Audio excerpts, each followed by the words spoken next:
Vamos a continuar con la misma charla que habíamos empezado, o sea, donde lo dejamos al final la clase pasada, retomamos hoy, repasamos algunos conceptos y les vamos a agregar algunos otros que tienen que ver con la etapa en el proceso en el que están ustedes, ¿no?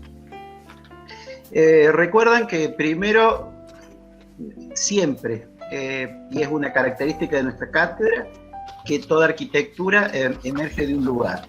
Y ese lugar, en sentido amplio, es la ciudad, luego el barrio, luego el entorno próximo y finalmente el lote. Es por eso que siempre contextualizamos. Por favor, cierren los micrófonos porque hay algún ruido. Por eso siempre contextualizamos nuestros proyectos en la ciudad, y también por eso les decimos que ustedes aprovechen y vayan a visitar el barrio. Espero que muchos de ustedes hayan ido, porque es una forma de entender las lógicas y las relaciones que luego van a formar parte de la identidad de proyecto para que esté íntimamente relacionado con el contexto. Bueno, este es el sector, lo vamos a ir repasando. Ese es el lote en el cual estamos trabajando, un lote muy particular, en una manzana muy particular. Ustedes vieron que no es una manzana típica de la ciudad de 100%, sino que es una manzana más chica y tiene precisamente 60 metros de largo aproximadamente, que es la longitud del lote en el que vamos a trabajar, ¿cierto? Aquí la vemos en una vista superior y ese es el lote en el cual estamos trabajando. Si ustedes ven, decíamos la semana pasada que las particularidades tienen que ver no solamente con su proporción, que por supuesto hay una de sus dimensiones que es mucho más larga que la otra y paradójicamente iría en contra de determinada lógica en cuanto a que sería mucho más interesante que el frente más largo diera al exterior, no a las medianeras, ¿no es cierto? Pero esa es una particularidad de todos los loteos. Yo diría en toda ciudad que tenga loteos de este tipo cuadrangulares, pero a su vez muy característico de Córdoba, donde el lote típico de 10 metros por 30, 40, 50 de fondo es el lote característico de la mayoría de los barrios de Córdoba. De hecho, es el ancho mínimo de loteo que está permitido en la ciudad para viviendas, para localizaciones en lotes individuales. Entonces, como ven, nuestro lote aproximadamente tiene 10 por 60, pero tiene otra particularidad, es que tiene posibilidades de dos frentes, un frente sobre el pasaje Scuti y otro frente sobre la calle La Prida. Aquí está nuevamente el lote tal cual como lo veníamos charlando y vamos a trabajar con un lote de 63,30 por 10,42 de frente. Vamos a simplificar las medidas del parcelario. Decíamos que como particularidad también tiene la vivienda que hicimos anteriormente en el lote 45 y este pequeño pasaje que es el lote 46, fíjense que es un lote, una servidumbre de paso donde dan todas estas unidades. Fíjense el fraccionamiento del suelo en esta parte, donde cada uno de los lotes es muy pequeño, 9 metros 30 por 10 metros 32, estamos hablando de parcelas de 80 metros, o sea, esa particularidad hace que haya como un subtejido de lo de la manzana, si lo vemos de otra forma, que lo podemos ver en una vista aérea, donde hay una serie de unidades, ¿no es cierto?, que se van encadenando y donde la nuestra, la que hicimos en otro trabajo, podría decirse que es un remate o una continuidad de estas unidades, ¿no?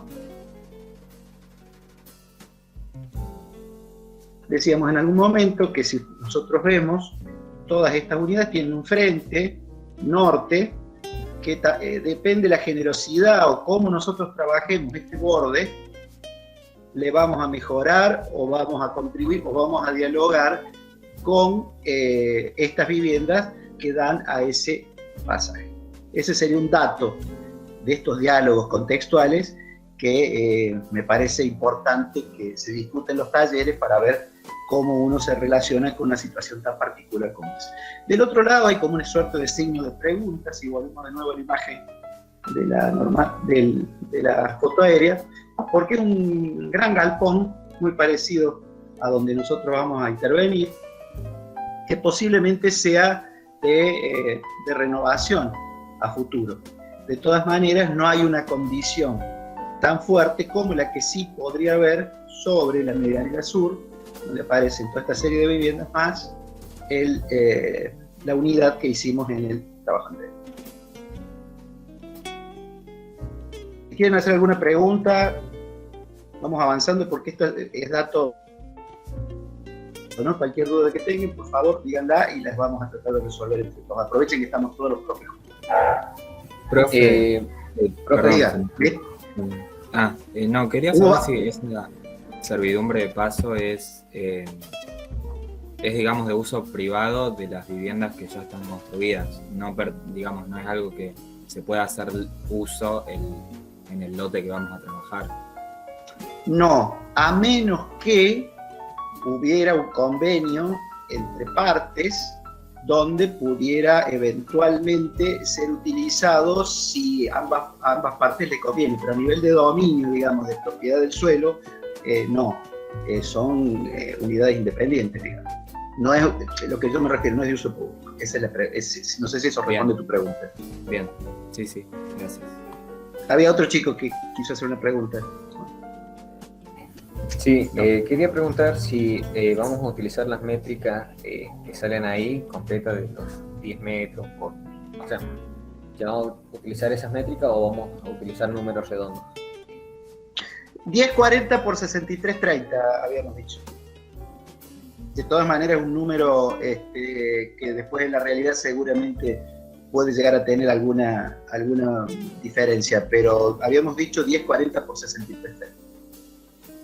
¿Esos son números redondos para vos?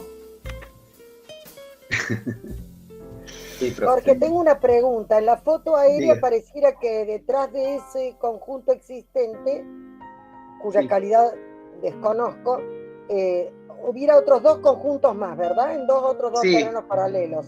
Sí, o sea es así. Es como una tónica de la manzana y del área, ¿no?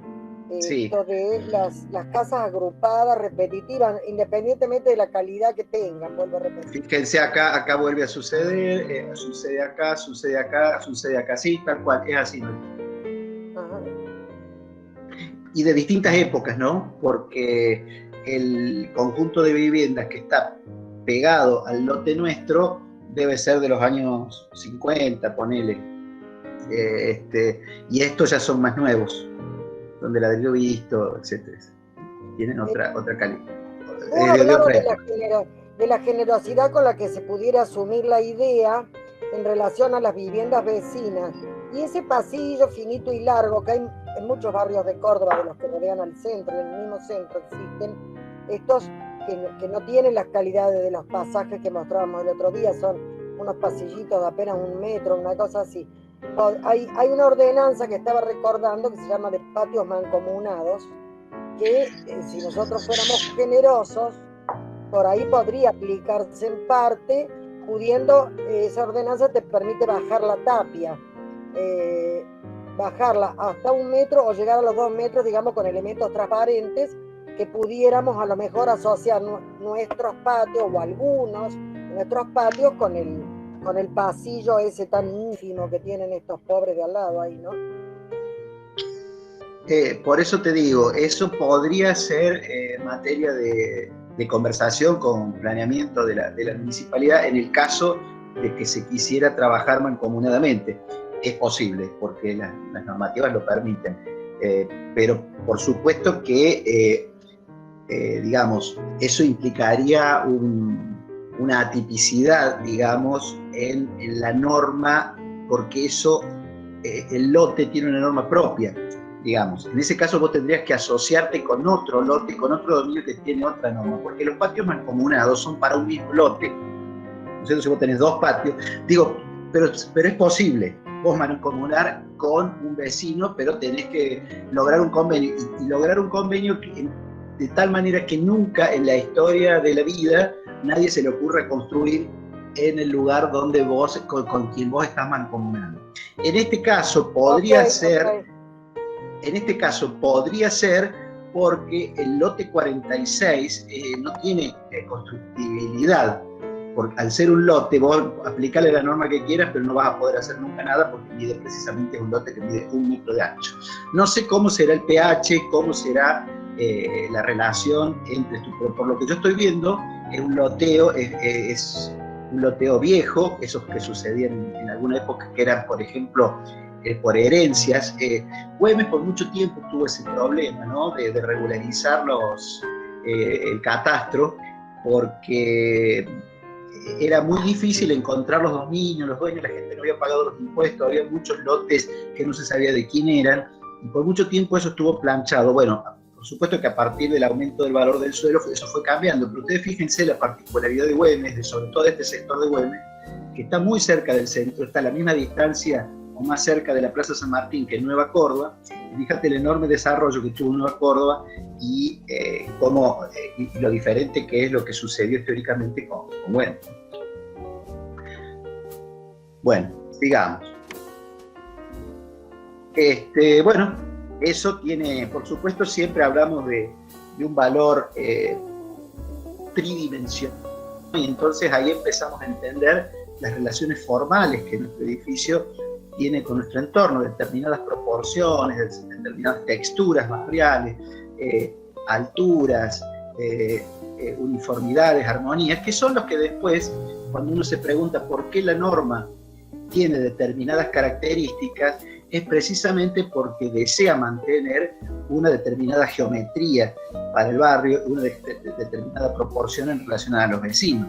El hecho de que puedas construir hasta 12 metros o hasta 8, uno se preguntaría, ¿por qué va solamente 8 metros hacia el frente y irme a 12 metros en el medio y bajar de nuevo a 8 metros sobre la otra calle? Y bueno, porque la idea es de alguna manera mantener un perfil homogéneo. Hay sectores de la ciudad donde la renovación hace ver que aparezca un edificio alto, uno bajo, aparecen enormes medianeras. Acá se intenta de alguna manera mantener un tejido y una imagen barrial lo más respetuosa de las preexistencias, y la normativa va en esa dirección. Entonces vamos a repasar un poco esa normativa. Aquí quedamos la semana pasada porque la normativa habla de números, pero uno tiene, me parece, que entender los números. ¿Qué es lo que hay detrás de los números? ¿Por qué una determinada normativa te propone una determinada geometría para el barrio, no? Entonces, si vos decís que el lote tiene 658 metros cuadrados, el factor de ocupación total es 2, ahí te está limitando la proporción de superficie construible. Es decir, te está hablando de, fíjense que la superficie construible no es inocente, te habla de densidades, ¿no? De cantidad de gente que puede ocupar. Imagínense si el factor de ocupación fuera 10, podría ser un edificio y va a vivir mucho más gente, ¿no es cierto? Porque tenés más posibilidades de tener superficie cubierta.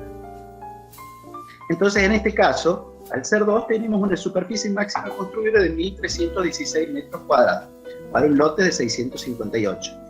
Y acá tenés otra restricción que te habla del factor de ocupación del suelo, que en otros sectores de la ciudad, por ejemplo, del centro, es de 80%. En este caso, del 70%. Es decir, que también te habla ese número de bajar la densidad. No sé, digamos, los organismos que deciden sobre las normativas te generan estos números porque tenemos una normativa que es cuantitativa, no es cualitativa.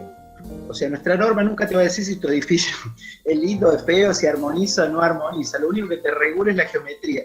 Vos, si estás dentro de esa geometría, medio que podés hacer lo que quieras. Bueno, eso es una larga discusión que siempre se ha tenido. Esa cosa no sucede en ciudades con otro valor patrimonial, qué sé yo, ciudades históricas y demás, donde no solamente hay una regulación geométrica de lo que vos tenés que hacer, sino, por ejemplo, regulaciones de la imagen. Bueno, en Córdoba, por ejemplo, Villa General Belgrano tiene una normativa muy particular donde se protege un determinado paisaje digamos, determinando que las viviendas tengan, por ejemplo, techo inclinado de determinadas características. Bueno, eso sucede también en el sur, en Bariloche, Villa Langostura y demás. Entonces, no solamente es cuantitativa, sino también es cualitativa la norma. En este caso, vuelvo a insistir, te define un perfil y una determinada proporción y una determinada densidad, o sea, cuánta cantidad de gente quiero que yo viva en un determinado barrio. Bueno, es lo que yo le decía, esto es para repasar. Tenemos 8 metros sobre el frente, pero 8 metros que te dice planta baja más un piso. Fíjense qué interesante esa normativa, que no es inocente, es fuertemente cualitativa, porque te dice que al darte, pretende de que las plantas bajas sean más generosas, más altas. Ustedes vieron que la ciudad de Córdoba tiene una particularidad, que muchos de los edificios son edificios de gran altura, pero los ingresos son muy poco generosos, ¿no? Es la mínima puertita y un pasillo para acceder al edificio. El hecho de generar esto sobre la línea municipal te da la posibilidad de tener otras proporciones y otras alturas para ese encuentro del edificio con la calle. La vamos a ver en el perfil, que es así. Y luego te permite, más hacia adentro del lote, irte hasta planta baja más 3 pisos, o sea, 12 metros, porque se supone, y acá está el perfil, ¿no es cierto?, que vos en la línea de fachada, de alguna manera, contenés o dialogás con una determinada proporción de altura de la calle, ¿sí?, en este punto, y luego al retirarse, por perspectiva, este aumento de altura no alteraría, lo pongo en términos de hipótesis, el paisaje resultante. Pero vuelvo a insistir, nosotros tenemos una normativa que es cuantitativa, regula geometrías, pero no regula, digamos, las características de imagen, de lo que esa geometría resulta. Eso queda al talento de los proyectistas. Jorge, no? Una pregunta, que Diga. yo creo que ya te la hice, pero se me vuelve a armar un berenjenal acá. Sí. Si alguien decide hacer una sola casa, o ahí en la entrada hacer una sola casa, y estos son máximos. Sí, la normativa en general, salvo casos muy particulares, regula mínimos, pero no máximos. Hay algunos casos, como por ejemplo Pero no entiendo, los 8 metros de altura son máximos. De ahí no por puedo eso, subir. Por eso, a lo mejor dije al revés, perdón. Regula máximos, pero no mínimo. Vos podrías hacerlo de 2,50 de alto. Eso claro, no, lo hago por, supongamos, de 3 metros, y entro y qué sé yo, y arruino de nuevo todo el perfil de la calle.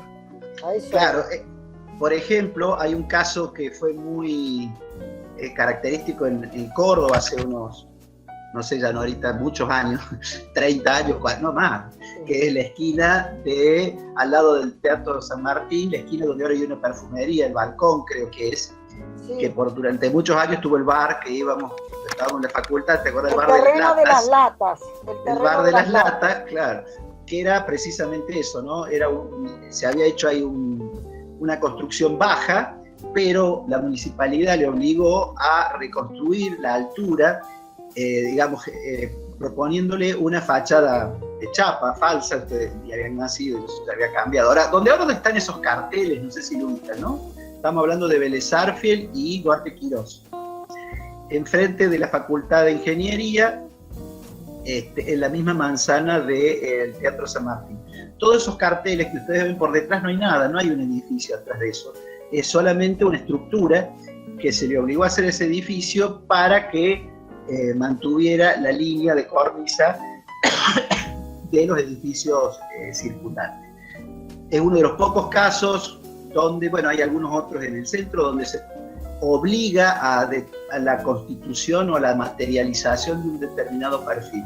Pero en general, no lo digo en particular, en general vos podrías hacer, acá por ejemplo vos podrías retirarte si querés, porque no te obliga a construir sobre línea de edificación, tampoco, a pesar de que digamos, uno considere que es un paisaje barrial, digamos, que demanda de alguna manera la materialización continua de la línea de fachada.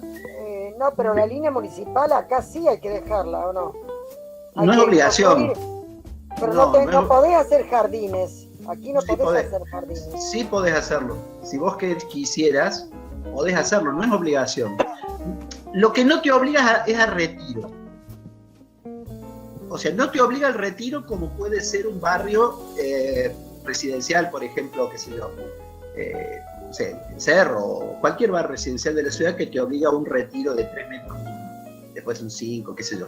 No genera retiro, pero no te obliga a materializar la línea de edificación. No hay nada en la norma que lo diga.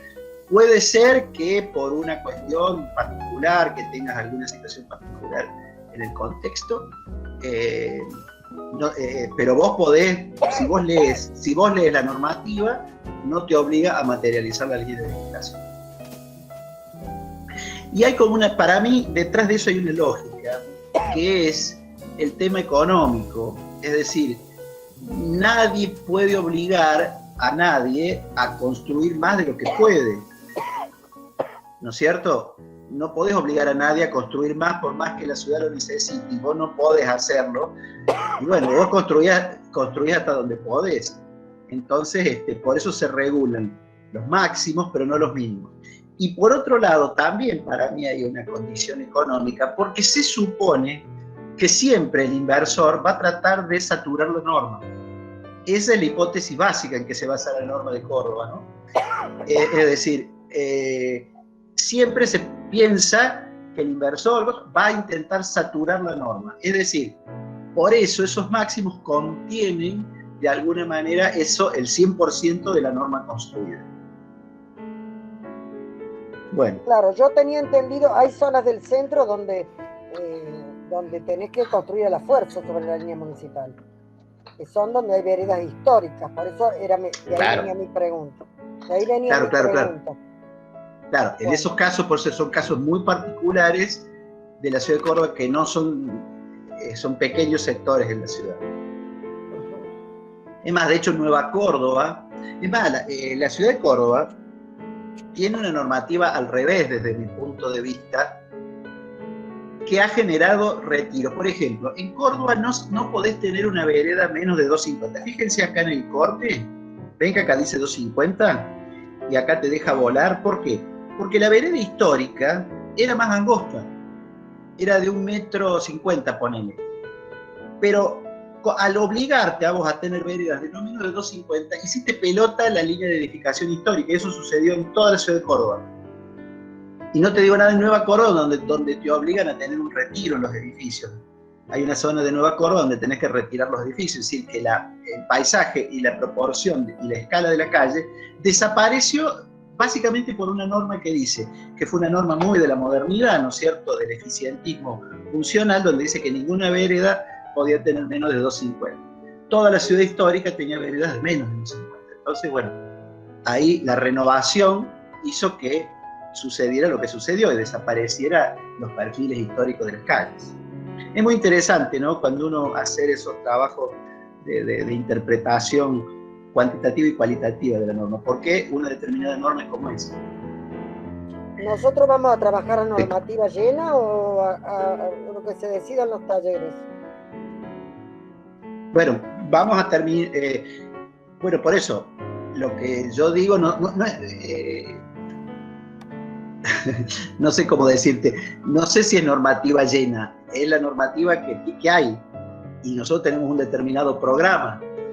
Ahora lo vamos a ver que el programa es un poco menos del 100% de la normativa, o sea que no vamos a trabajar a normativa llena porque le estamos dando otro programa, porque los programas, de nuevo, están relacionados a otra cosa. Los programas no están relacionados a la forma en general, los programas están relacionados a necesidades. Entonces depende de las necesidades o las inversiones o la tipología, ahí es cómo vos calzás dentro de una determinada norma, ¿cierto? Vamos a seguir avanzando y después vemos eso. Bueno, ahora vamos a hablar de otra cosa que está íntimamente relacionado y vamos a ir viendo, vamos entrando en el programa, o sea, qué es lo que tenemos que hacer. Hasta ahora hemos hablado de números, hemos hablado de la ciudad, hemos hablado del paisaje, hemos hablado del contexto. Ahora vamos a hablar de la institución. Ustedes vieron lo que son las instituciones, ¿no? En la ciudad, cuando las personas se organizan de una determinada manera, generan instituciones para brindar servicios, qué sé yo, se hablan de instituciones educativas, la institución instituciones para la salud, instituciones para el marco institucional, ¿viste? Se dice cómo es la institución universidad. Bueno, entonces, cuando nosotros hablamos de institución, es precisamente un marco conceptual que define una determinada arquitectura y la arquitectura construye las sedes de esas instituciones, ¿no? Es decir, la sede de la institución educación es la escuela, la sede de la institución salud es el hospital. Bueno, ¿cuál sería la institución de la vivienda? A ver, si alguien puede arriesgar. La familia. ¿El barrio? La familia. La familia, perfecto. La institución es la familia y la sede es la casa. Pero entramos fíjense esta imagen, ¿no? Esta imagen es muy determinada.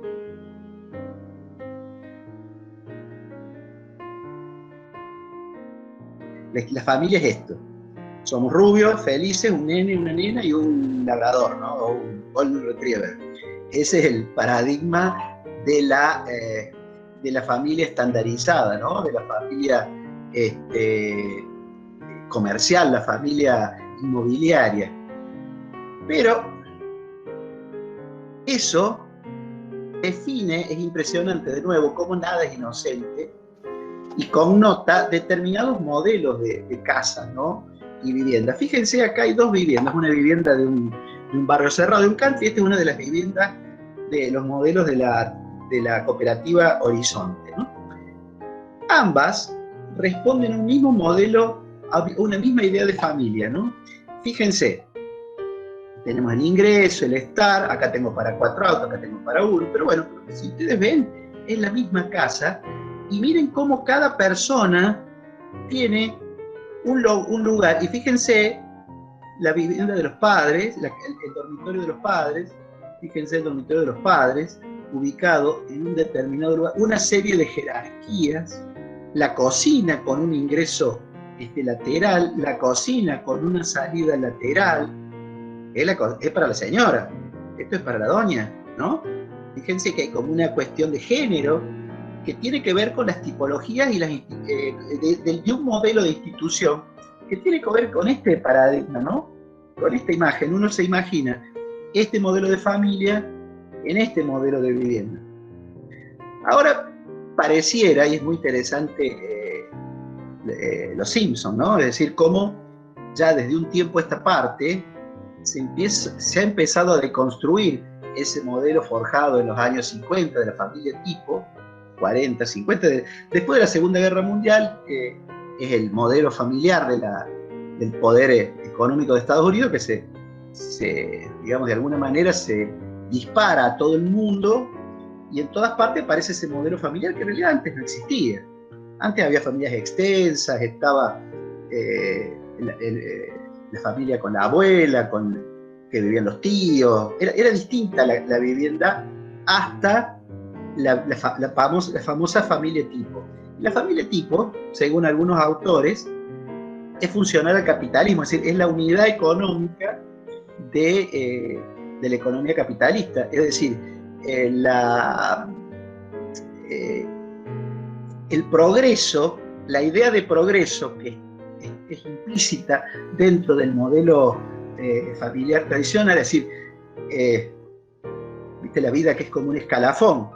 En cierta edad estudio, después me caso, después tengo hijos, después los mando a la universidad, después me muero. Es decir, todo eso implica distintos niveles de consumo. El auto, la casa, el estudio de los chicos, el estatus, mi posicionamiento social. Bueno, eso fue un modelo de familia que de alguna manera rigió las estructuras sociales, por lo menos de los países occidentales, y fueron fuertemente publicitadas, por decirlo de alguna manera, o instaladas a través de una publicidad subliminal que tiene que ver con el cine, con la televisión, con un montón de elementos que de alguna manera, y la publicidad, por supuesto, ¿no? Imagen es fuertemente connotante como el objeto de deseo, ¿no? ¿Qué es lo que yo quiero? Esto. Y fíjense que esto implica, miren qué antiurbano que es el modelo este, ¿no? Porque no lo estamos viendo en un tejido urbano, sino que lo que hay de fondo es un espacio verde. Bueno, eso fue la manera que a partir de los años 80 y 90, el suburbio, que también venía del modelo norteamericano, aparece como el lugar de deseo para la vivienda, para la residencia. Entonces, la ciudad tradicional perdía su significado social y cultural, y la densidad cultural de para la ciudad ser difusa, difundirse hacia la periferia, a partir de todos estos barrios donde se pierde la idea de vínculo social a través del espacio público que te lo da la ciudad tradicional. El vínculo con el espacio público deja de existir y el espacio es privatizado. Porque esto que ves atrás, este verde, cuesta mucha plata en expensas comunes, porque para tener eso necesitas tributarle a alguien que organiza el escenario para la vida de esta familia tipo, ¿no es cierto? Bueno, y eso, insisto, tiene que ver con un modelo de consumo, cómo consumir también arquitectura y ciudad, de alguna manera, ¿no? Bueno, pero eso pareciera, cúmbate, que en los últimos años hay como una deconstrucción del modelo familiar, ¿no? Es decir, que ya ese modelo hegemónico, todos viviendo juntos, con un formato que no solamente se estructuraba en un momento dado, sino también en el tiempo, ¿no? En el tiempo las familias empezaron a complejizarse más, ¿no? Los modelos familiares, y hay cierta arquitectura, por ejemplo, la casa Moriyama en Japón del año 2005 es muy interesante porque fíjense que es como la deconstrucción de aquella casa que veíamos anteriormente, ¿no? Donde todo funcionaba como una unidad para una institución unitaria llamada familia, casi excluyente. La familia tipo está escrito 4 personas, ¿no es cierto?, habitando en el suburbio. Así está, es la familia parsoniana. Algún día lo podemos charlar. Talcott Parsons, que es un sociólogo norteamericano, no la inventó, pero de alguna manera la instituyó a partir de la posguerra como un modo de una unidad de cohabitación y de consumo. Bueno, lo que está sucediendo aceleradamente en los últimos años es precisamente la deconstrucción de esa familia y interpretada por este arquitecto japonés a partir de una casa construida por una serie de recintos diferenciados donde cada uno de los habitantes que cohabiten precisamente en ese núcleo doméstico reclama un espacio propio. ¿Por qué? Porque las formas de cohabitación son mucho más complejas que aquella de la familia tipo para la cual el modelo de vivienda ese que veíamos de la Cooperativa Horizonte o de esta casa de country le era funcional. Los nuevos modelos quizás no son compatibles con esas estructuras, entonces habría que pensar en otros tipos de cohabitación o otros tipos de vivienda que satisfagan la complejidad de la cohabitación.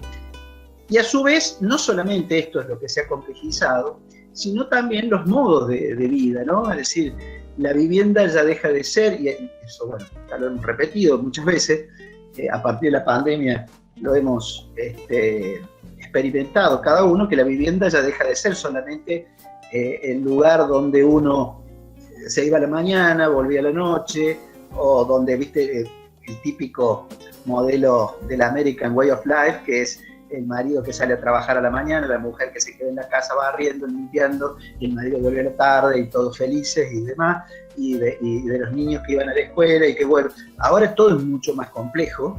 Primero, los modos de cohabitación son totalmente diversos. Este gráfico de alguna manera explica, creo que, no sé, Norita en algún momento lo dijo, creo que había como 80 modelos que estaban detectados, ¿no? De formas que uno, de distintos formatos familiares.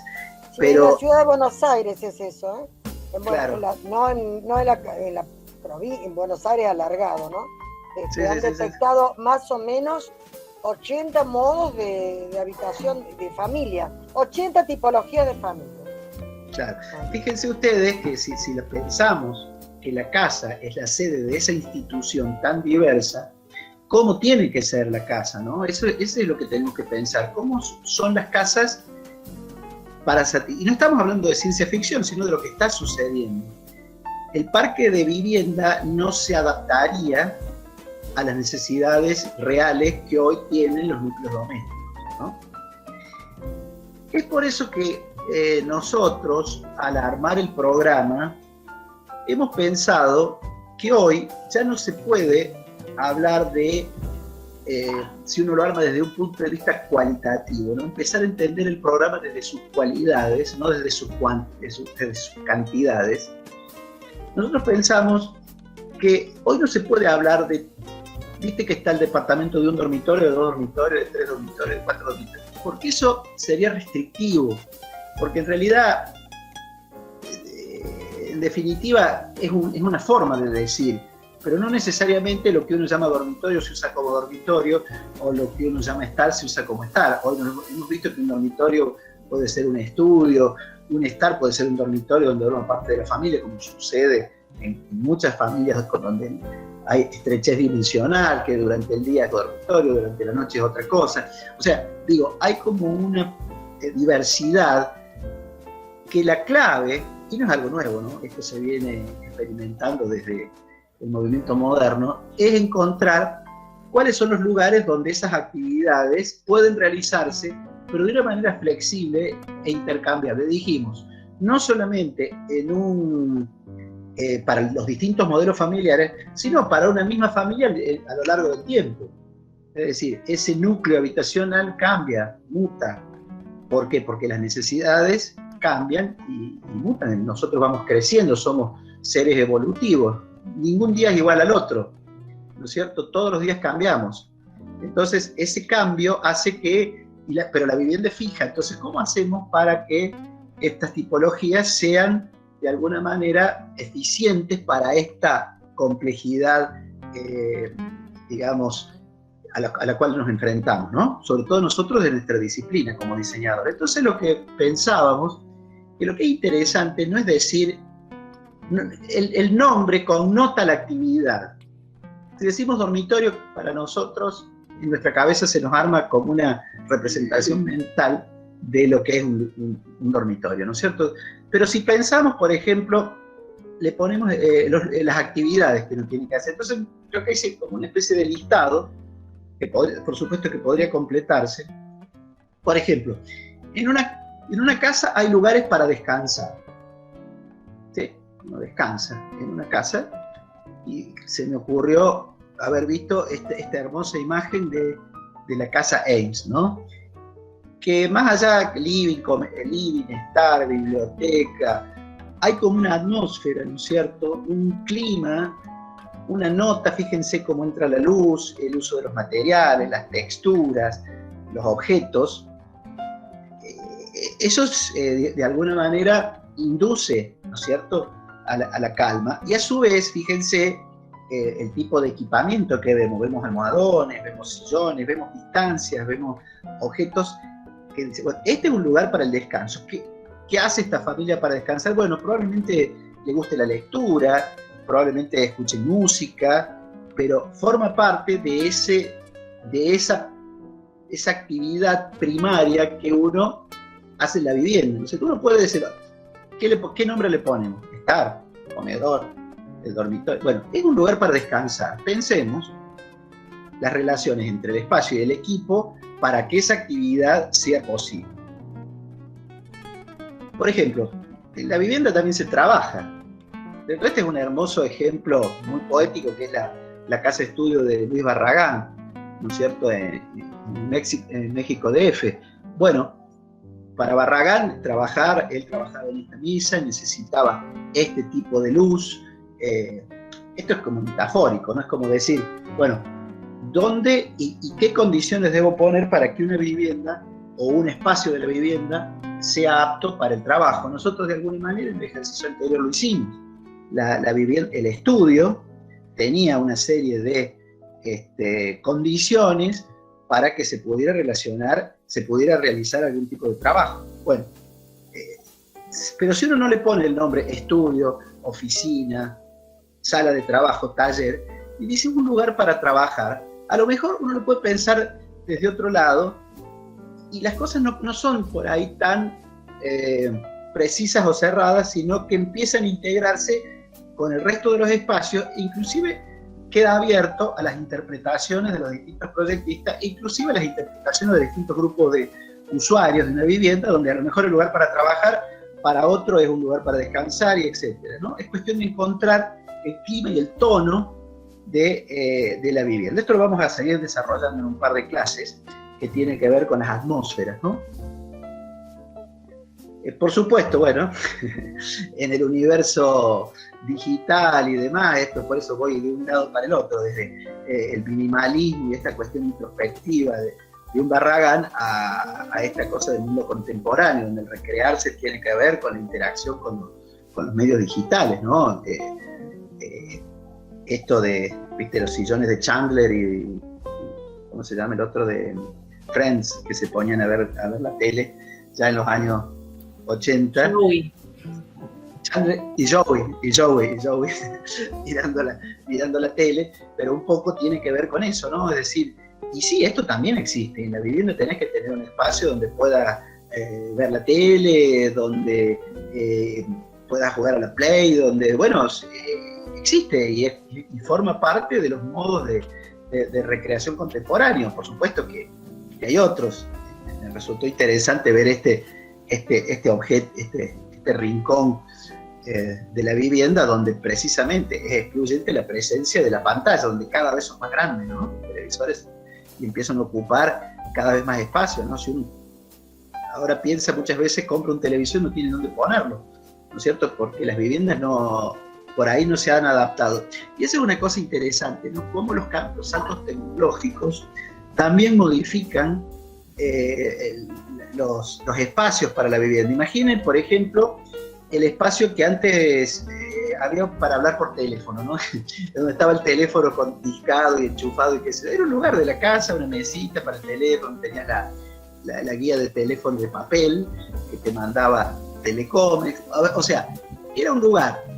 Hoy eso ya no existe, eso desapareció. ¿Y qué hablar en una cocina, los tamaños, lo que significa una anafe, o un anafe eléctrico, o un freezer, o un lavavajillas, o un microondas, etc.? Digo, la relación con la tecnología es modificatoria de los espacios. Y por supuesto de las instalaciones, ¿no? Muchas veces, por no tener en cuenta eso, tenemos problemas de relación de la arquitectura con la tecnología, la falta de energía, de cables, de conexiones, bueno, todo lo que... Y por supuesto, asociado a los nuevos paradigmas que son el uso razonable de la energía y demás, pareciera que tenemos que empezar a tener un diálogo mucho más concreto y mucho más preciso con estos medios, digamos, electrónicos o digitales o la tecnología en general. Pero bueno, me fui por las ramas. Este es un lugar para recrearse. Las fronteras entre el recrearse, trabajar y descansar pueden ser finitas, pero bueno, por supuesto, dormir, ¿no? Es decir, es otra de las cosas que se hace en una vivienda. Y fíjense, por ejemplo, este rincón donde el dormitorio tradicional empieza a hibridarse con una especie de lugar de estudio, lugar de trabajo, lugar, digamos, en una época nosotros hablábamos de estar diurno y estar nocturno en la vivienda. Eso medio que la idea de diurno y nocturno también pareciera que va, como son límites que se van diluyendo, porque no necesariamente el dormitorio es un lugar donde uno va a la noche, sino también se puede usar durante el día para trabajar o para recrearse, ¿no? O puede formar parte de las zonas de descanso de la casa, ¿no es cierto? Lo que a ciertas horas del día es un estar, a la noche puede ser un dormitorio y demás, pero esos son pensamientos que uno va interpretando las actividades de un grupo familiar, digamos, particular, para poder definir los lugares que reclaman. Bueno, esta la puse porque digo, también en una casa hay que tener intimidad, ¿no es cierto? Los padres, la pareja o los hijos, cada uno de los integrantes de la familia reclama sus lugares de intimidad, ¿no? Muchas veces hay un libro muy interesante de Witold Brzezinski, es muy difícil, que es La casa, historia de una idea, y en un punto le hace una crítica a la modernidad diciendo que los espacios integrados, esta famosa aspiración de los arquitectos que nos gusta tanto de tener todos los espacios integrados, conspira precisamente con la intimidad. Y en ese libro es como que termina diciendo, bueno, pareciera que después de 100 años, ponele que está la modernidad todavía, las personas siguen reclamando sus espacios de intimidad, quieren el encuentro personal, inclusive la ausencia de ruido, de luz. Bueno, o sea, creo que dispositivos, no necesariamente esto implica dividir la vivienda en muros y en habitaciones, como es lo tradicional, sino que podría ser una exploración a través de sistemas de paneles corredizos y demás. Esto es una lección fantástica que inclusive la tuvo Wright cuando viaja en Japón. La arquitectura japonesa permanentemente apela a este tipo de recursos para lograr intimidad y continuidad espacial. Bueno, por supuesto, y aquí vuelve a estar la misma casa estudio de Luis Barragán, un espacio para comer, que bueno, puede tener distintas connotaciones para cada una de las familias y se asocia al espacio para cocinar, donde fíjense ustedes, hoy esto sí es un espacio para cocinar y un espacio para comer. Hablar de cocina, comedor, casi que es desaparece como concepto y como idea, ¿no? Fíjense que los muebles de cocina, ha habido una revolución en los últimos años donde el estereotipo de lo que es una cocina empieza a diluirse y empiezan a aparecer este tipo de oferta que me parece que es interesante para reflexionar a la hora de diseñar las viviendas que ustedes van a tener que producir. Bueno, asearse, lo mismo pasa con los baños. La oferta que hay hoy de artefactos sanitarios es inmensa. En nuestra vida cambió enormemente. Hoy vas a cualquiera de estos corralones que venden sanitarios. Estoy pensando en ir a Edificó y un viaje, no sé, a todos mis colegas que estén yendo también me pegan mareo, porque hay tanta oferta de todo lo que tiene que ver con un baño, una cocina, que realmente tenés que tener muy en claro para saber qué es lo que vas a elegir para cada obra, ¿no?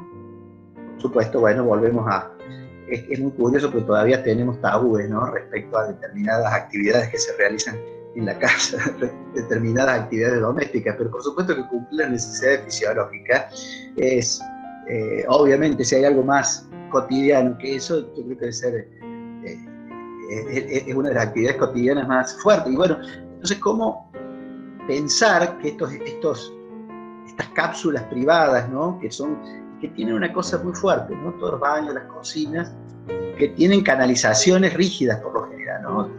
Los inodoros, los bidés, las piletas están vinculadas a un sistema de canalizaciones que son rígidas. Por eso, muchas veces, por lo general, y aconsejamos, el hecho de apilarlas en vertical o vincularlas hace que se racionalicen esos tendidos, ¿no? Entonces, siempre el pensar la idea de un núcleo sanitario es bueno como concepto. Ahora, no caer en el estereotipo, lo que debemos saber que son lugares para asearse, para cocinar, y bueno, cerramos el ciclo, y para cumplir las necesidades fisiológicas, ¿no? Es decir, eso no lo debemos perder. Cada una de estas cosas son lugares que reclaman y determinan diferentes condiciones de intimidad. Bueno, algo que no debemos perder, todas las familias hoy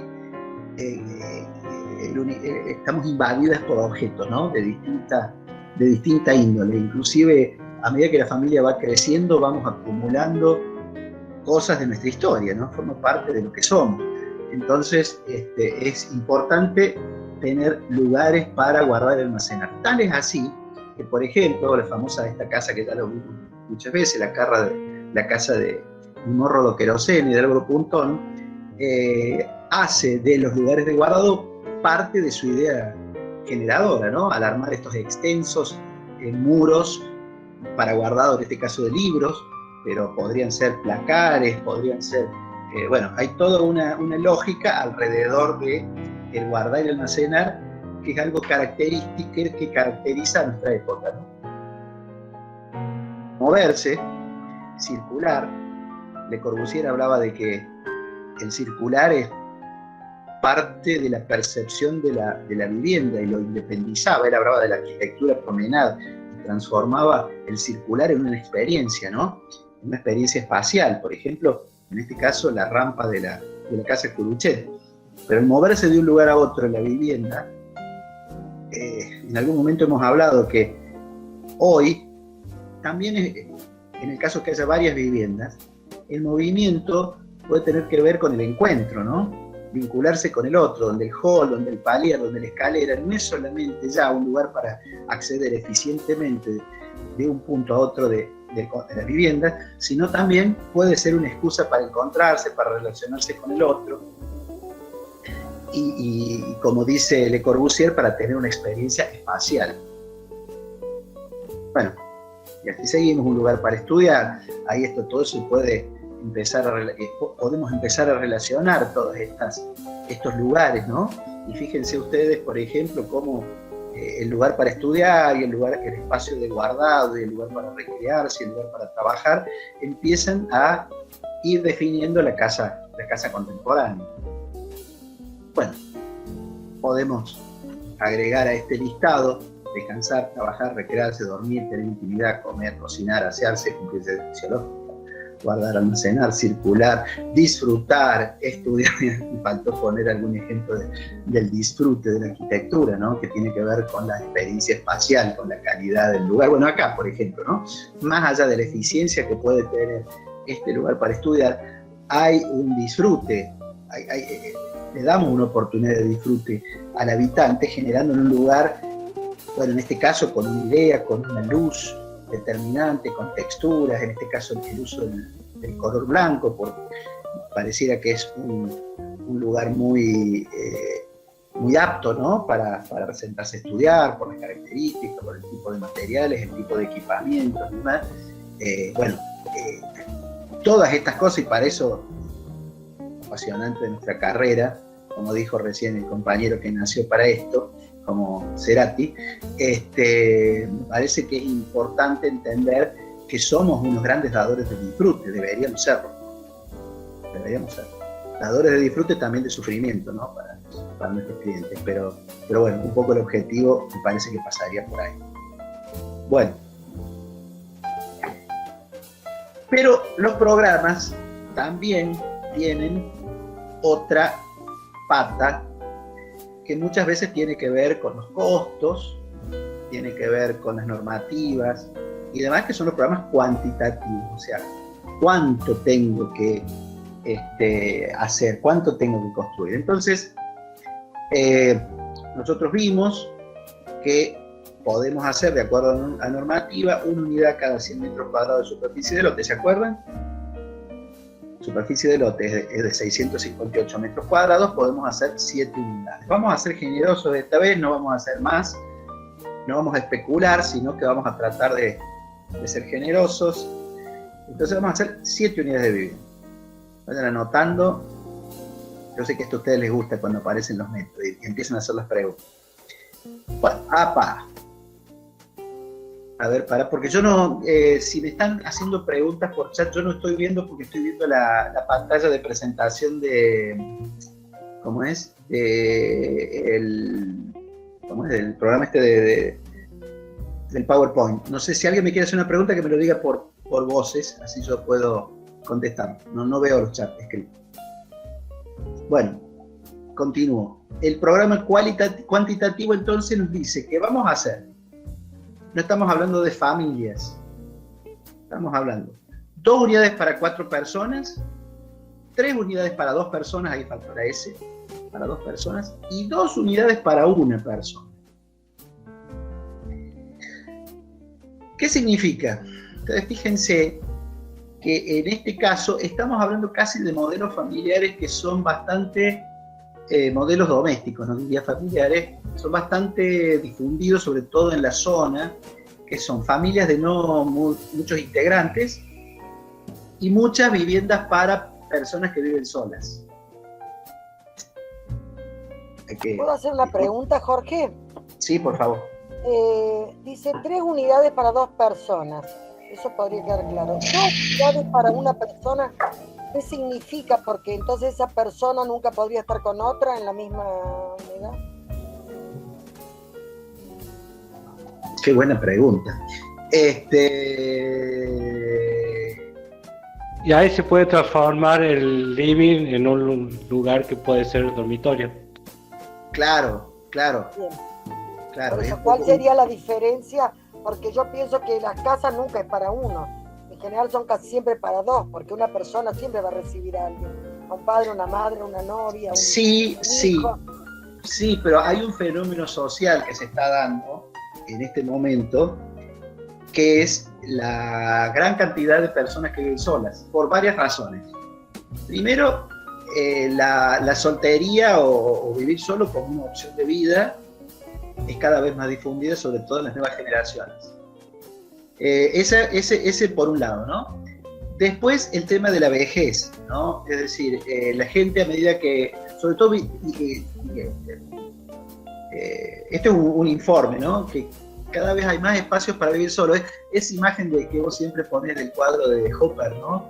De esa persona mirando por la ventana. Esa es una opción de vida fuertemente extendida. Yo no digo que sea deseable o no, pero es lo que sucede.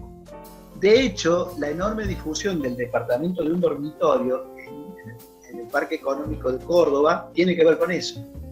Porque desde familias matrimonios que se separan, personas que eligen vivir solos, gente joven, el primer lugar para vivir. Esto, en ningún lado hay un máximo y un mínimo. Uno plantea una hipótesis, qué sé yo, de pronto después te compran el departamento y viven 6 personas en un departamento que vos dijiste que era para uno. Pero vos partís de una hipótesis, y esa hipótesis pasa, me parece, en lo que estamos hablando, que hoy ya no tenemos que determinar tanto. Esto es como una especie de paraguas conceptual, y te digo por qué. Si lo seguimos viendo, por ejemplo, una unidad para 4 personas que tiene 200 metros cuadrados, es una unidad interesante, tiene que tener, en este caso, una cochera para un auto. Hemos pedido 2 de estas. Una cochera para un auto, un estudio con un espacio de venta, un estar, cocina, lavadero, comedor, un baño, estudio, un toilet, baño social, un baño general, un baño suite y espacios de guardado. Fíjense que es bastante parecida a la que ya hicieron. ¿No es cierto? Bueno, ustedes verán dónde las ubican y demás. Una unidad para 2 personas, nosotros decimos para 2 personas. Jorge, volvé un poquito para atrás. Sí. ¿Hola? ¿Me escuchan? Ahí no falta nada, allí no. ¿Qué falta? Bueno, dijimos que no le dábamos el nombre, pero bueno, el lugar para dormir, ¿dónde está acá? Bueno, ese es el punto. Ahí está, ese es el punto, cómo uno lo interpreta. Esto es como una guía de qué cosas tiene que tener, pero después uno empieza a generar hibrideces. En el baño de suite hay un dormitorio. Ponele. Lo que sí se sabe que acá tiene que haber, fíjate que ¿te acuerdas que teníamos 4 baños? Un baño para el espacio de trabajo, porque era un taller, teníamos un toilet, que era un baño social, que era para las zonas sociales, teníamos un baño general en el caso que hubiera, bueno, ahí te aparecen si hubiera un dormitorio adicional, y el baño de suite, que es un clásico, un poco que se asocia a la vivienda tradicional, ¿no es cierto? Pero bueno, todo esto es materia de reflexión. Pero por eso en este listado no ponemos los espacios de dormir, lo deciden, no, claro, lo claro. las personas. Exactamente. Pero sí quería, por lo menos, connotar algunos de los lugares fijos que sí o sí debería tener para que no quedara todo tan suelto, ¿no es cierto? Por ejemplo, en la unidad para 2 personas es lo mismo, también tiene que tener un estudio, un estar, la zona de cocina. En este caso, tiene el baño del estudio, un toilet y un baño general. No necesita, ¿cómo es? No es no tiene un baño en suite, ¿no es cierto? Es una unidad de 120 metros cuadrados. Son unidades generosas que contienen también, acuérdense que los metros cuadrados implican también espacios intermedios, galerías, etcétera, ¿no? Después una unidad para una persona, 90 metros cuadrados, es lo mismo, nada más que en este caso tiene un solo baño, ¿no es cierto? El estudio, todas tienen un lugar para trabajar, todas tienen una zona para estar. Después me cansó salir poniendo lugares para estar, por eso ya le metí el estereotipo. Pero ustedes piénsenlo desde ese punto de vista. En definitiva, es básicamente lo que hemos hecho en el otro ejercicio, nada más que vamos a tener 3 dimensiones, por decir, 3 distintas superficies. O sea, va a haber 2 unidades de 4 personas que van a tener 200 metros cuadrados, 3 unidades para 2 personas de 120 metros cada uno y 2 unidades para una persona de 90 metros cuadrados para cada uno. Ahora esto es lo cuantitativo. Sumamos, todo esto nos da un programa de necesidades de aproximadamente 940 metros cuadrados totales. Y nosotros tenemos superficie disponible por normativa, lo hemos dicho, de acuerdo al POC 2, 1.316 metros cuadrados. Es decir, que tenemos, ¿cuánto es? 300 metros más o menos, ponele, que nosotros podríamos tener, acuérdense que tenemos que tener escaleras, palieres, accesos y demás, ¿no es cierto? A los distintos pisos podemos tener espacios comunes cubiertos, podemos tener, o sea, tenemos todavía un plus disponible para cumplir con el 100% de la normativa de aproximadamente 400 metros cuadrados, 300 y pico metros cuadrados. ¿Hasta ahí la tienen clara? 76. Claro, muy bien, muy bien, muy bien. ¿Hasta ahí les queda claro? ¿Preguntas? Porque ahora voy a pasar a otra cosa. Sí, se entiende. ¿Se entiende? ¿Cuántas tipologías tenían cochera? 2. Las grandes, las de 200 metros. No se pueden ni se deben agregar más. No, sí. Ah. Sí, por supuesto. Por supuesto, por supuesto. Eso es un mínimo. Es un mínimo. El plus después dependerá un poco. Ahora vamos a ver. ¿Solo puede tener auto? ¿Cómo? ¿El que vive solo puede tener auto? Y bueno, sí, todos pueden tener auto, claro. Sí, sí. El problema está en que vos lo puedas poner allí. Por eso ahí está la flexibilidad y que cada uno de los proyectistas va a tener. El problema es que lo puedas poner ahí, que se pueda circular ahí, que lo puedas poner y sacar con comodidad. Así que no creo, porque hay 400 metros nomás de Chancuí, ¿no? Hay que ver. Vamos a ver. Listo. Para que me estoy yendo. Ahora que tengo que ir para adelante. ¡Upa! Y acá decimos, uy, me imagino, muchos de ustedes deben tener esta cara, ¿no? ¿Qué se puede hacer con todo esto? Bueno, acá vamos a hacer una pequeña cuestión teórica para después entrar a los ejemplos que yo sé que a ustedes les gustan. Es que cada uno de ustedes tiene que filtrar todo esto. Me parece que les debe estar sucediendo de tener una idea de partido, como una suerte de idea totalizadora, ¿no? Vamos a definir un poco qué es una idea. Acá está, vamos a leerlo, tal cual. Es una representación mental de algo, ya sea material o inmaterial, real o imaginario, concreto o abstracto, a la que se llega tras la observación de ciertos fenómenos, la asociación de varias representaciones mentales, la experiencia en distintos casos, etc. Fíjense, acá yo les subrayé en rojo algunas palabras, pues estamos encontrando la idea. ¿Qué es lo que quiero hacer? Una idea, primero, es una representación mental. Cada uno de ustedes, y siempre cuando le planteamos el tema, mire, vamos a hacer este ejercicio, ¿no? Para cada uno de ustedes, voy a decir, tenemos que hacer estas 7 casas o estos 7 espacios habitables en Barrio Güemes. Cada uno de ustedes se les deben tener alguna asociación mental. Mira, a mí me parece que debería ser así. Bueno, eso es muy importante. Está bueno que ustedes agarren o busquen referentes y encuentren ciertos referentes. Si quiero hacer algo como esto, más adelante lo van a poder dibujar ustedes, porque les representa. A medida que van teniendo esos otros elementos que dice, ¿no? Observación, asociación y experiencia, te van a ir teniendo cada vez más insumos para poder representar mentalmente algo, para tener ideas. Es un buen ejercicio ahora la observación, por supuesto, el estudio y la investigación, pero a ver, ¿qué es lo que quiero hacer, no? Esa es la idea. Ahora está la palabra partido. Esto la van a seguir escuchando, a lo mejor es la primera vez que lo escuchan en la facultad, pero lo van a seguir escuchando hasta el final de su carrera, que es la idea de partido, ¿no? El partido. ¿Qué significa partido? Partido es toma de decisión a favor de una de las partes en conflicto, ¿eh? ¿Por quién tomaste partido vos? ¿Por tu papá, por tu mamá, por River o por Boca, no? No es partido de fútbol también. Es una determinación o decisión entre varias posibilidades. Es una resolución que uno adopta. Fíjense, ¿no?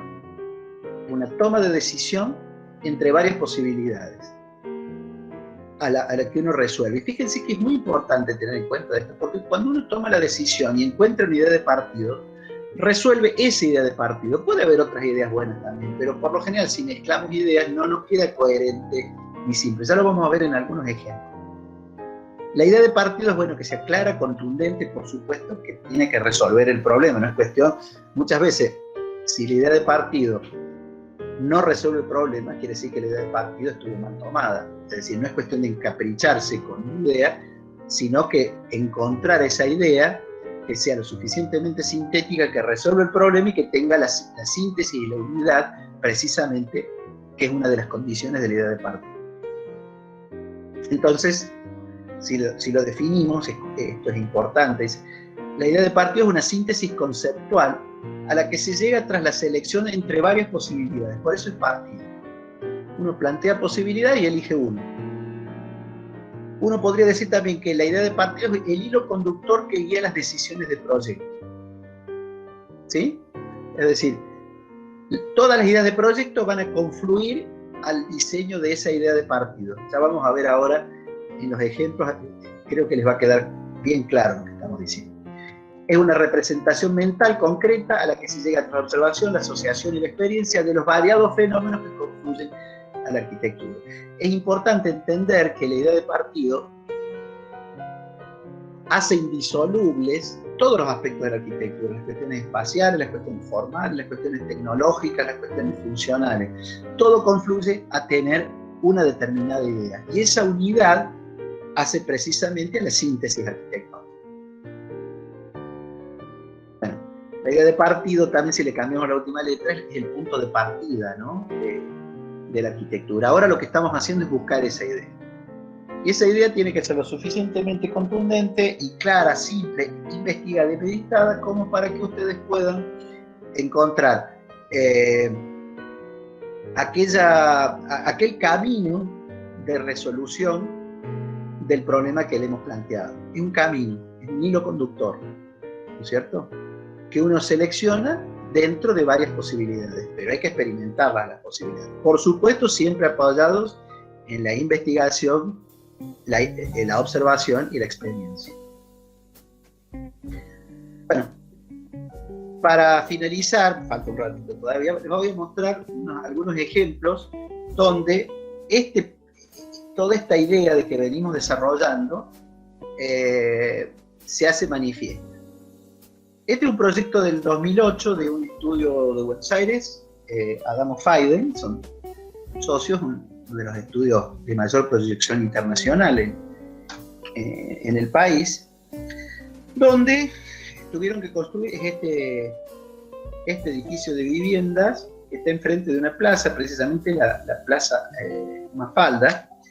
Y lo que es interesante, fíjense la idea de partido, miren el edificio, que en realidad es vivienda agrupada. Primera idea, intentar construir un bloque, ¿no? Acá no hay una identificación de singularidades de distintas viviendas. Fíjense acá al lado, si ven, miren, estas dos cosas son lo mismo, digamos, es la misma idea. Esto es una agrupación de viviendas, esta también. Acá hay una voluntad de identidad, a pesar de que hay una repetición, digamos, del mismo modelo, pero claramente uno puede definir 1, 2, 3, 4 casas. En la idea de Adamo Fiden, la idea de partido, bueno, ellos eligieron eso, ¿no? Quiero construir una pieza donde no se identifiquen las particularidades.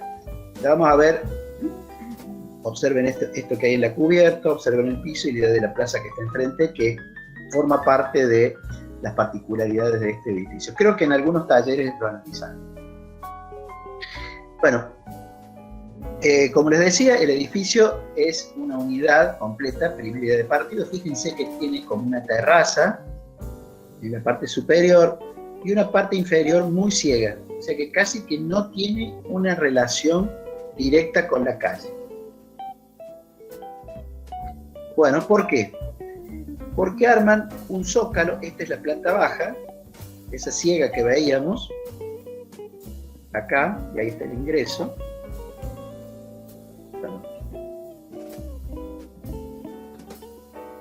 ¿No es cierto? Donde hay una plataforma de lugares para estacionar.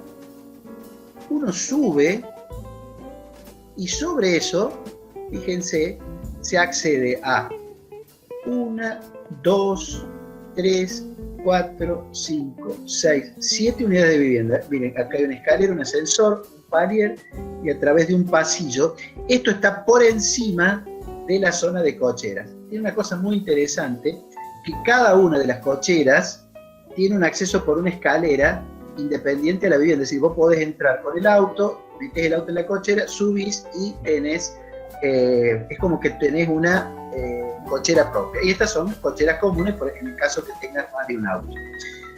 Y a su vez para los departamentos que están arriba, que ya vamos a ver cómo es la resolución. Pero fíjense qué interesante, ponen en un nivel superior estos sistemas de patios, se accede por unos pequeños patios a la vivienda que está acá, y la vivienda sube hacia adelante, tiene una generosa terraza que da a la plaza Mafalda, precisamente. Se sube por una escalera interna y en la planta superior tenemos, bueno, dormitorios convencionales, ¿no? Acá hay 1, 2, 3 dormitorios para la vivienda en la esquina porque vuela, no sé si se acuerdan que ve que tiene como un voladizo en ese punto. Bueno, eso obedece a esta pieza que vuela. Entonces acá hay una vivienda por la escalera se accede a una vivienda de 3 dormitorios, una de 2, bueno, otra de 2, de 2. Entonces ya después lo van a analizar. Pero lo que es importante entender es la idea de parte. Ahora fíjense, en el tercer piso no accedo a ningún lado. Accedo en el cuarto. Y en el cuarto tengo las plantas bajas, entre comillas, pero para ir a los dormitorios bajo un nivel. ¿Por qué? Porque quiero subir directamente desde ese nivel a la planta de terraza. Eso lo van a entender bien en el corte, fíjense. Acá está la cochera. Yo accedo por acá, tengo los patiecitos de ingreso, accedo a la vivienda en planta baja y esta es esa terraza que teníamos dando a la plaza que está acá adelante. Esta es la planta alta de esta tipología.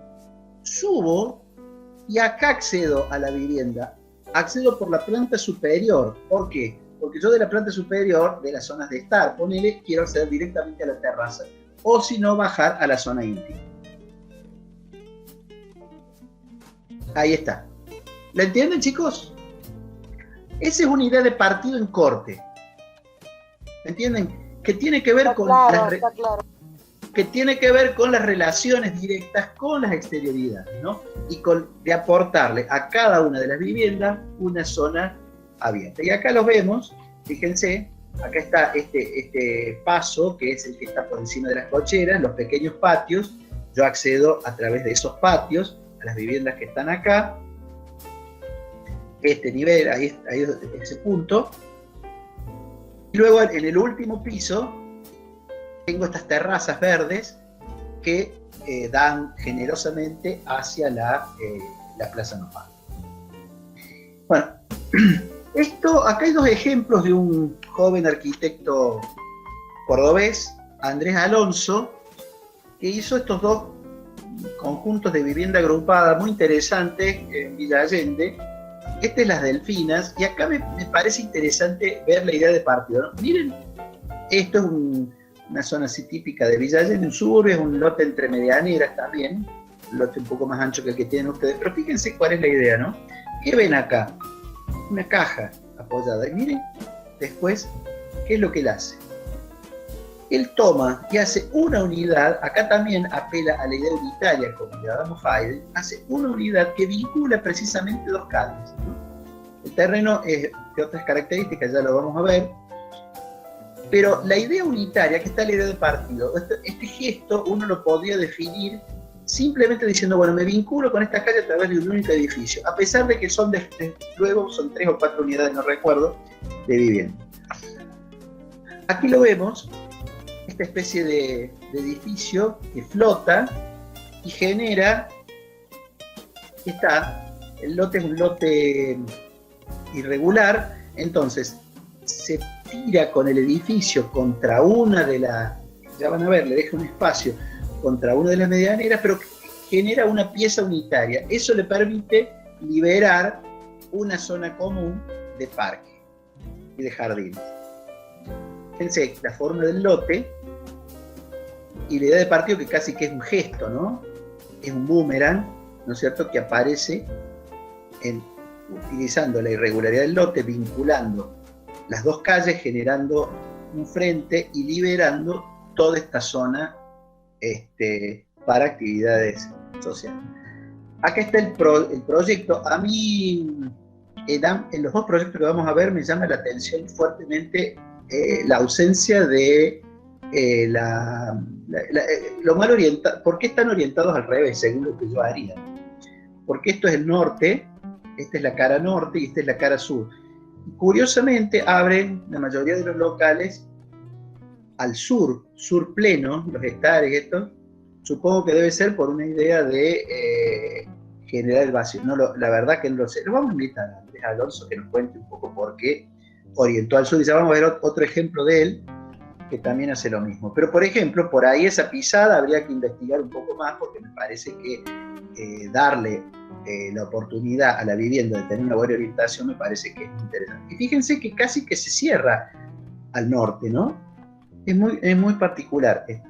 Bueno, la planta baja es un espacio totalmente neutro que se abre hacia el espacio exterior con una pequeña mochila de circulación, un pequeño toilet debajo de la escalera, una pequeña cocina. Y en la planta superior, bueno, es una visión como tradicional de los dormitorios y que no es lo que estamos explorando nosotros, pero forma parte del mercado cordobés todavía, la idea esta de los dormitorios cerrados y demás. Pero fíjense qué interesante podría haber sido si estos espacios pudieran ser más flexibles y poder adaptarse teniendo esa pequeña mochila de servicios ahí. Podría haber repetido un esquema como este y uno puede tener distintas opciones espaciales, aunque las dimensiones sean pequeñas, ¿no? Pero bueno, hay una cosa del mercado inmobiliario que todavía, digamos, demanda este tipo de vivienda más tradicional, cuando uno podría brindar otras ofertas espaciales, me parece, con otras calidades. Bueno, su arquitectura es de una alta calidad, ¿no es cierto? Es la idea de este cuerpo. Fíjense que la idea de partido también tiene una fuerte carga formal, que es como este volumen unitario, de alguna manera blanco, se apoya sobre estas construcciones de ladrillo visto, ¿no? Que me parece que forma parte del discurso sintético de la idea. Entonces ese boomerang que apoya sobre esos elementos de ladrillo visto y deja ese espacio vacío.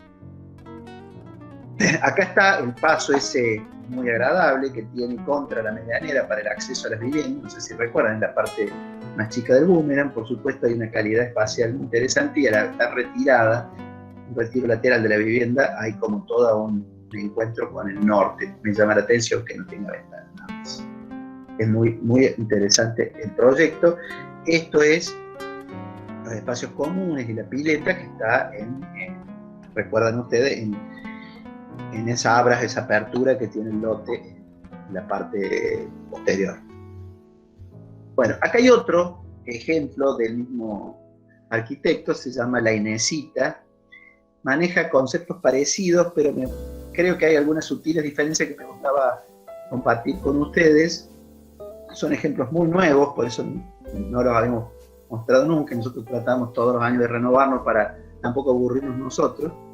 Acá también el arquitecto trabaja con este pasamento del ladrillo visto y una especie de caja superior que, digamos, de alguna manera se superpone a estas bases de ladrillo visto, pero acá la idea es otra, porque fíjense, este es un lote como el de ustedes, en este caso no es un lote pasante, sino es un lote típico entre medianeras, es una zona más urbana también de Villa Allende, pero deja un retiro en ambos flancos, ¿no? Y arma un sistema de accesos y un sistema de patios, y a su vez unos pequeños patios de aire y luz que los utiliza no solamente para generar situaciones de aire y luz al interior, sino también para dar unas condiciones espaciales, esta cosa que decíamos del disfrute muy importante. A su vez, arma una terraza con actividades comunes para todas las viviendas, pero las empaqueta a esa terraza con un mismo muro a la misma altura que las viviendas, para dar, ya van a ver las imágenes, la idea de un solo volumen, asociado también uno podría hacer una especie de comparación con el de las delfinas que vimos anteriormente, este volumen superior. Entonces hay como ideas, es la idea de partido. A ver, ¿qué quiero hacer? Bueno, voy a hacer esa tira, la voy a poner hueco. Y eso tiene que ver después con las decisiones que uno toma en cada una de las partes del proyecto. Fíjense, bueno, acá también me llama la atención nuevamente la orientación sur, que abre todos los locales al sur y coloca al norte los servicios. Yo no sé si estarán confundidos puestos, porque desde mi criterio están exactamente al revés puestos la idea del sur y del norte en estos proyectos. Pero bueno, puede ser un error proyectual o que haya otras voluntades por parte del diseñador. Lo que sí me parece interesante... Construye para otro... ¿Cómo? Para el otro hemisferio construye. Claro, está exactamente al revés, tenés razón, ¿sí? Tal cual. Pero fíjense qué interesante cómo está armado esto, ¿no? El que hablaba de las cocheras, en este caso las cocheras forman parte de una especie de retiro y lo utiliza como una superficie quincho de uno de los lados. Por acá ingresan los autos, 3 autos, o 4, no sé cuántos entrarán acá, y después tenés el acceso, que es este paso por el costado, que él los va abriendo en estos pequeños patios que son los ingresos. Y aparecen estas cajitas, fíjense, de servicios. Uno podría entender, idea de partido, que son estas cajitas de servicio, los ingresos y todos estos espacios de estar abriendo a patiecitos privados en este punto, ¿sí?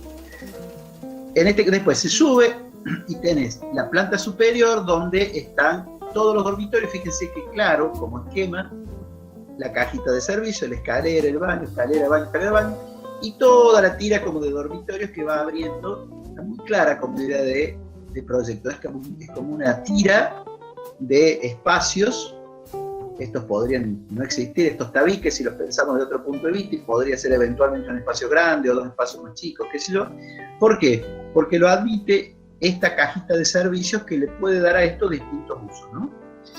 Y arriba, bueno, acá está la planta superior, Y en este punto el acceso a la terraza, que ya vamos a ver, tiene una terraza con un asador por encima de las cocheras.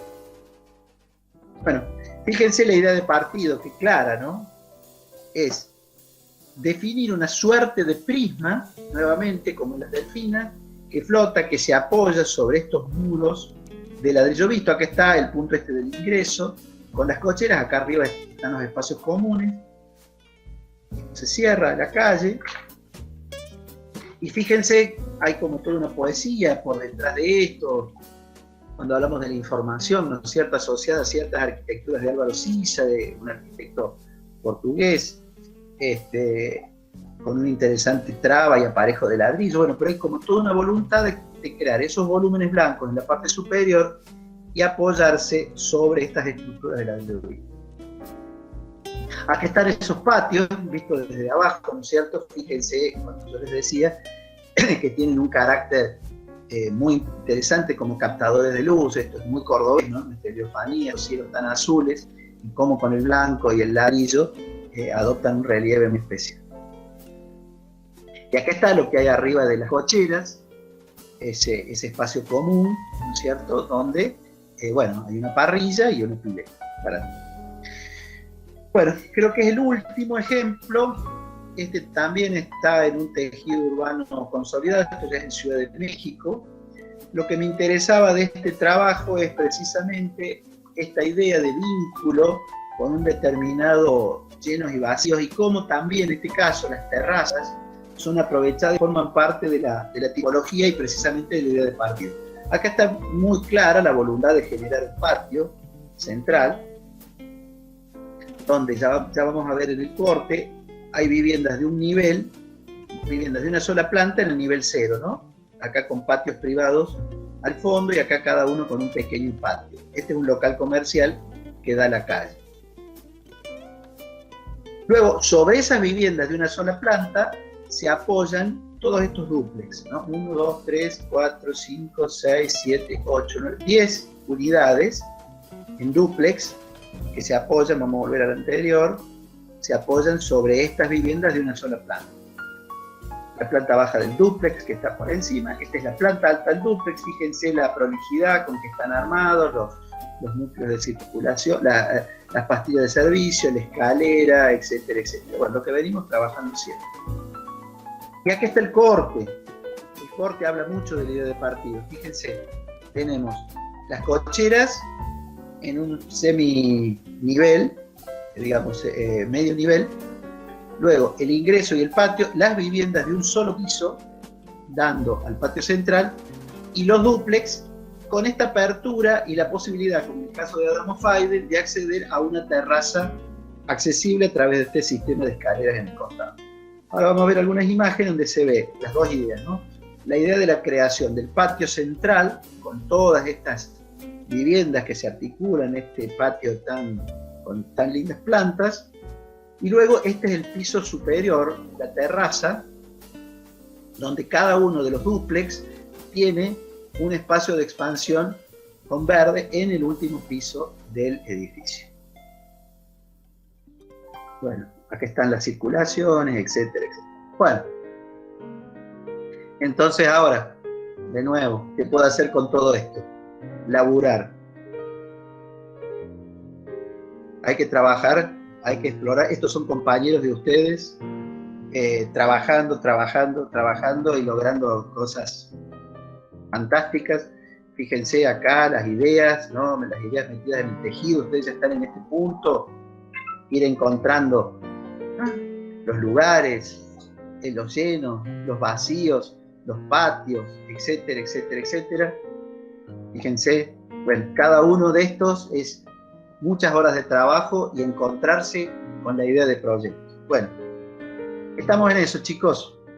Así que a disfrutar de la arquitectura, como dijo, no sé quién dijo que he nacido para esto, como decía Cerati. Bueno, vamos a ver si eso lo podemos lograr. Bueno, chicos, por hoy me estoy destruido.